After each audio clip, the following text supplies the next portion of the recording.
తాకట్లో ఉన్న మీ బంగారాన్ని విడిపించి ఆ రోజు ఆన్లైన్ రేటుకి కొంటాం. Sharma gold company.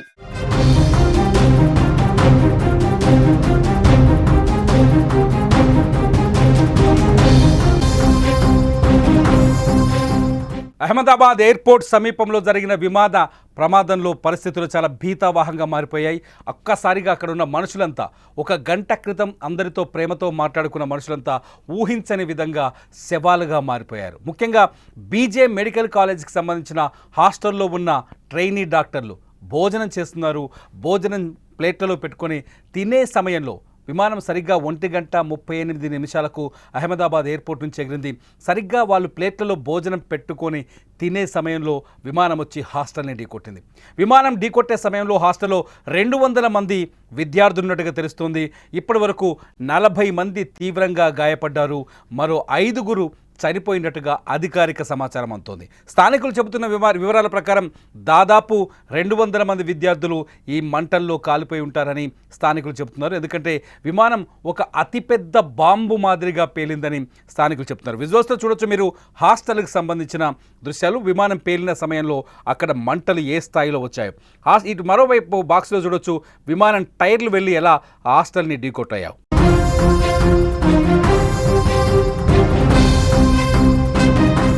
మీరు ఒకసారి చూడొచ్చు హాస్టల్లో లంచ్ చేస్తున్న సిచ్యువేషన్.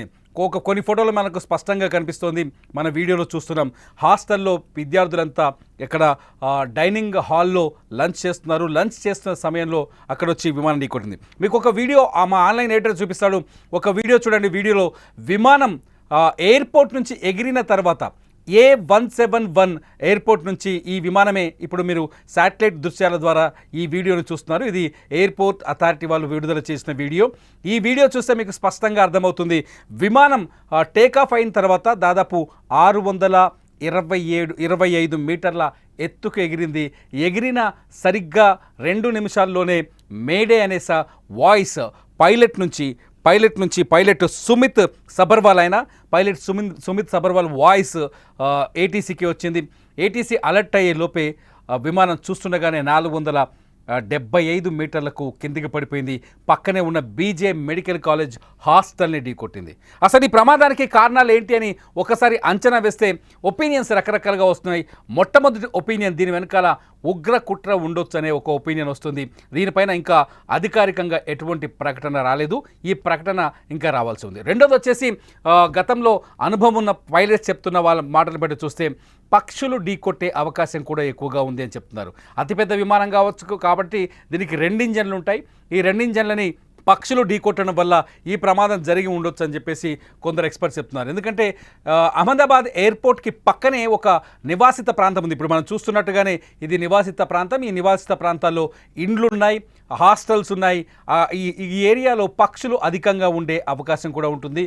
విమానం గాల్లోకి ఎగరగానే పక్షి ఒకవేళ ఇంజన్లోకి వెళ్ళిపోతే, ఏదైనా పక్షి ఇంజన్ లోపలికి వెళితే ఇంజన్ తన శక్తిని కోల్పోతుందని ఎక్స్పర్ట్ చెప్తున్నారు. ఇంజన్ శక్తిని కోల్పోయిన వెంటనే విమానం పైకి ఎగరలేక నేలకూలే అవకాశం ఉందని చెప్తున్నారు. పొద్దునుంచి విడుదలైన వీడియోస్ ఒకసారి ఎయిర్పోర్ట్లో విమానం, ఒకసారి మా ఆన్లైన్ ఎడిటర్ చెప్తున్నారు, ఒకసారి శాటిలైట్ ఇమేజ్తో పాటు విమానం కూలుతున్న వీడియో ఒకసారి చూడండి. వాటిన్నింటినీ ఒక్కసారి పోల్చి చూస్తే శాటిలైట్లో ఇమేజ్లో చాలా స్పష్టంగా కనిపిస్తుంది విమానం ఎగిరిన తర్వాత ఎలా కిందకి వెళ్తుంది అని చెప్పేసి.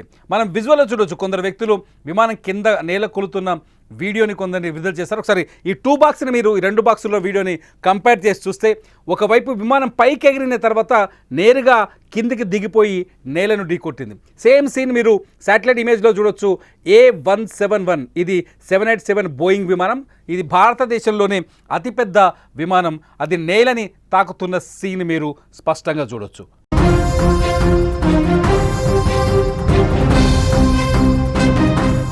ఒక ఫ్లైట్ ఇలా పైనుంచి అంటే టేకాఫ్ అయిన తర్వాత నేల వైపు కిందికి దూసుకొచ్చిందంటే దీనికి కారణాలు 2 చెప్తున్నారు. ఒకటి ఇంజన్ ఫెయిల్ అవ్వటం, రెండోది వచ్చి పక్షిని ఢీకొట్టడం.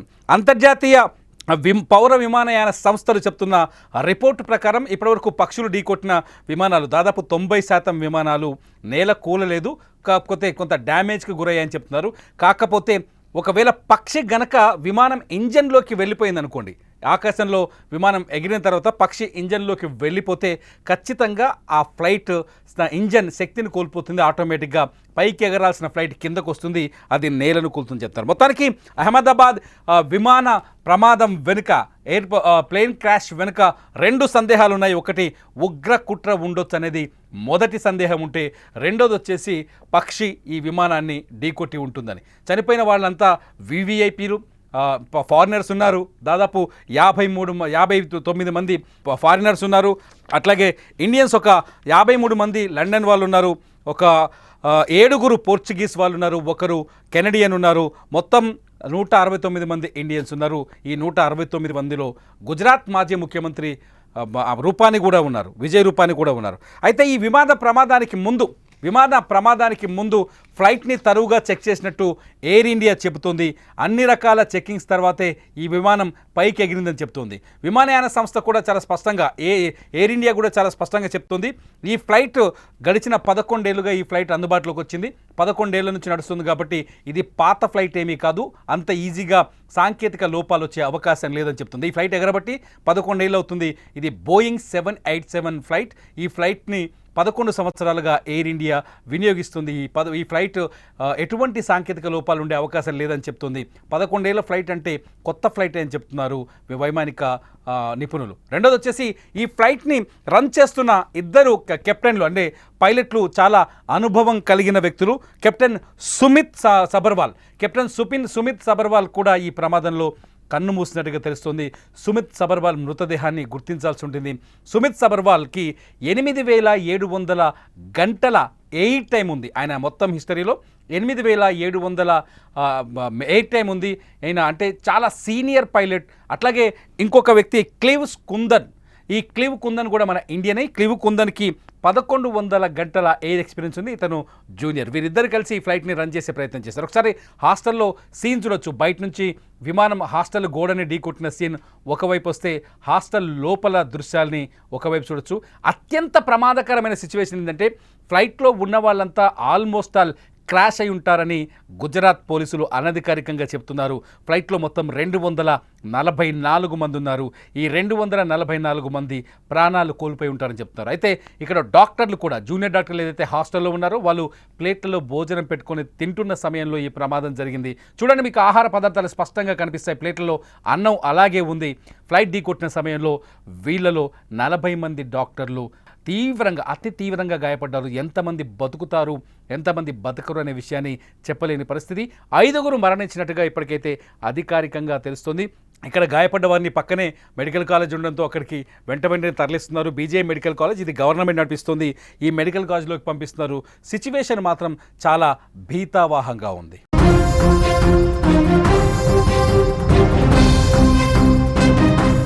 ఒకసారి అక్కడ ప్రత్యక్ష సాక్షులు రకరకాల విషయాలు చెప్తున్నారు. ప్రత్యక్ష సాక్షులు అంటే చనిపోయిన వాళ్ళు కేవలం 240 మంది మాత్రమే ఉండరు, ఎక్కువ ఉంటారు. హాస్టల్లో దాదాపు 200 మంది జూనియర్ డాక్టర్లు ఉన్నారు. మెడికల్ కాలేజ్ కాబట్టి అక్కడే వాళ్ళు ఉండి చదువుకుంటున్నారు. హాస్టల్లో ఉన్న వాళ్ళ ఆ పరిస్థితులు ఇంతవరకు స్పష్టత రాలేదు. చీకటి పడుతోంది. అక్కడ సహాయక చర్యల్ని ముమ్మరం చేసేందుకు చీకటి అంటే సాయంకాలం కావడంతో పరిస్థితులు కొంత విరుద్ధంగా కనిపిస్తున్నాయి. డెడ్ బాడీస్ ఆల్మోస్ట్ ఆల్ ముక్కలుగా కనిపిస్తున్నాయి.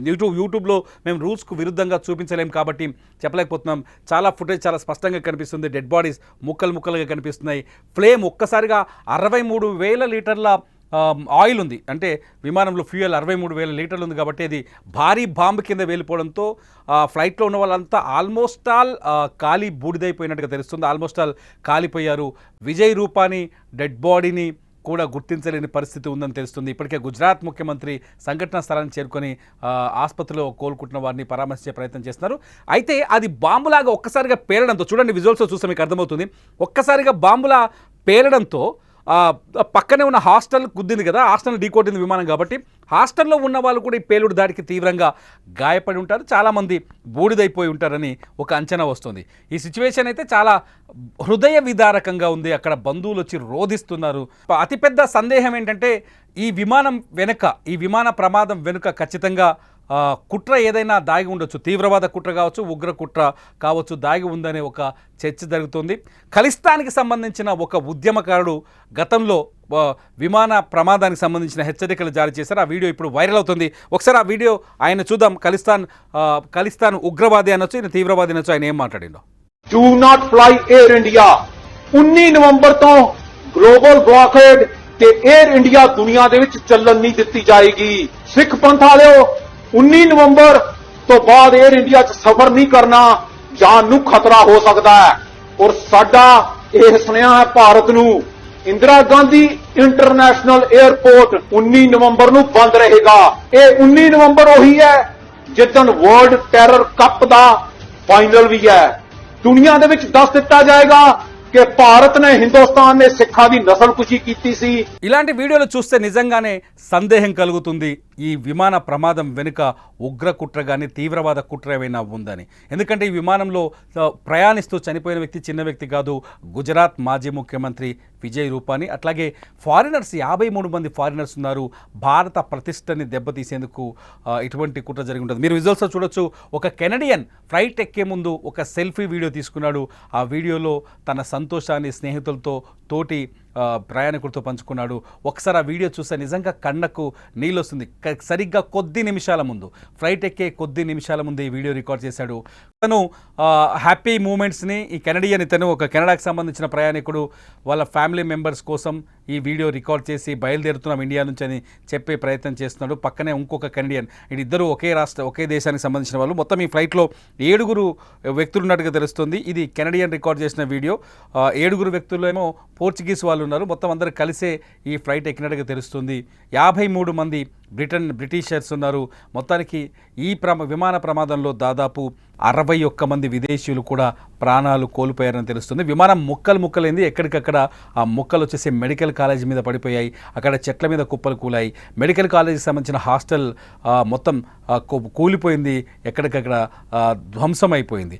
ఇవి ఎందుకంటే ఒకసారిగా ఫ్లైట్ రావడంతో ఫ్లైట్ వచ్చి కొట్టడం అంటే ఓ బాంబు, అతిపెద్ద బాంబు విసిరినంత మొత్తానికి ఆ ప్రాంతం అంతా, నిజంగా ఎయిర్పోర్ట్ చుట్టుపక్కల ఉన్న ఆ ప్రాంతం అంతా భీతావాహ సిచ్యువేషన్. ఎక్కడికక్కడ చెల్లాచెదురుగా పడిపోయిన డెడ్ బాడీస్, వాటిని రికవరీ చేసే ప్రయత్నంలో మెడికల్ టీంలు, అట్లాగే ఎన్డీఆర్ఎఫ్ అండ్ ఎస్డీఆర్ఎఫ్ టీంలు అక్కడ తీవ్రంగా శ్రమిస్తున్నాయి. ఇప్పటికే చీకటి పడడంతో పరిస్థితిని అంటే సహాయక చర్యలు చేపట్టడం చాలా కష్టంగా ఉంది.